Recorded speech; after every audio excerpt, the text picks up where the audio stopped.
Hello. This week we discussed 1959's Some Like It Hot, a movie that takes place in 1929 at the height of bootlegging, jazz, and fast cars.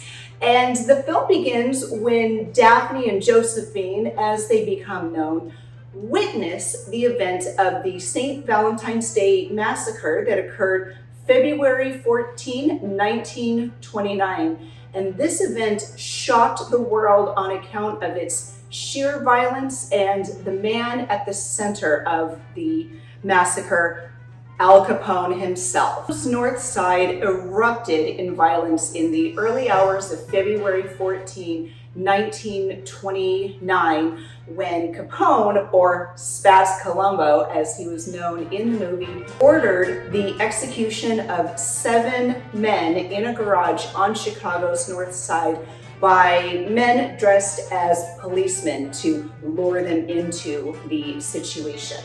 And this massacre occurred because Capone wanted to consolidate his power and, of course, get rid of his rivals in the bootlegging trade. And as hapless musicians looking for their next gig after the speakeasy they played at was raided, Daphne and Josephine witnessed the events firsthand and had to hightail it out of Chicago and to Miami. The St. Valentine's Day Massacre, as it became known, remains an unsolved mystery officially. Though many have pinned Capone on it directly, no one has ever been able to definitively say that Capone ordered the killing of those 7 men. And of course, we can thank Prohibition for the rise of gang violence in Chicago and throughout America during the 20s and 30s as bootlegging and gambling became heavy industries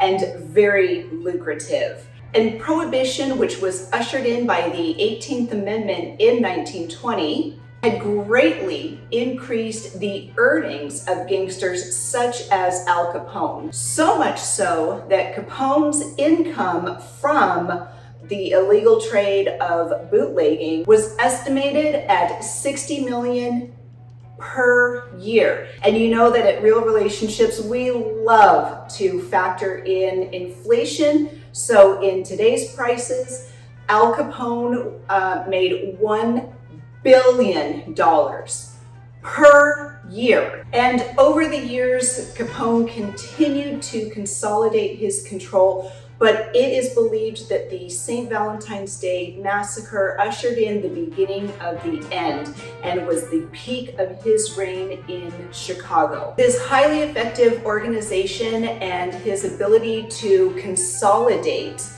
violence throughout Chicago, he was shortly deemed public enemy number 1. Shortly thereafter, authorities began investigating Capone in a variety of murders. It is said that at one point he was responsible for as many as 64 murders in Chicago. So he was certainly America's most notorious gangster in a time when so many other faces were in the paper and really brought attention to the crime wave that was occurring in the 20s and 30s as a result, again, of Prohibition and also brought on and exacerbated by the Great Depression. So shortly after the events of the St. Valentine's Day Massacre, Capone was arraigned and he appeared in a federal courthouse in March of 29, and like that, posted bond and was back out on the streets. So they couldn't pin him for a specific crime or gang-related violence.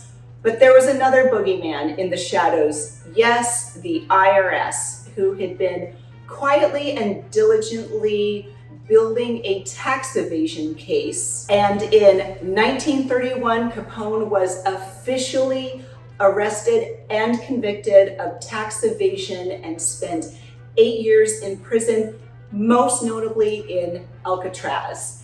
Capone was released in 1939 and lived the rest of his life as a recluse in Florida.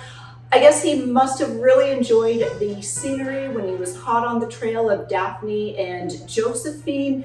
And incidentally, he died of a scorching case of syphilis. So I guess Capone really did like it hot. Thank you again to our listeners, to our supporters.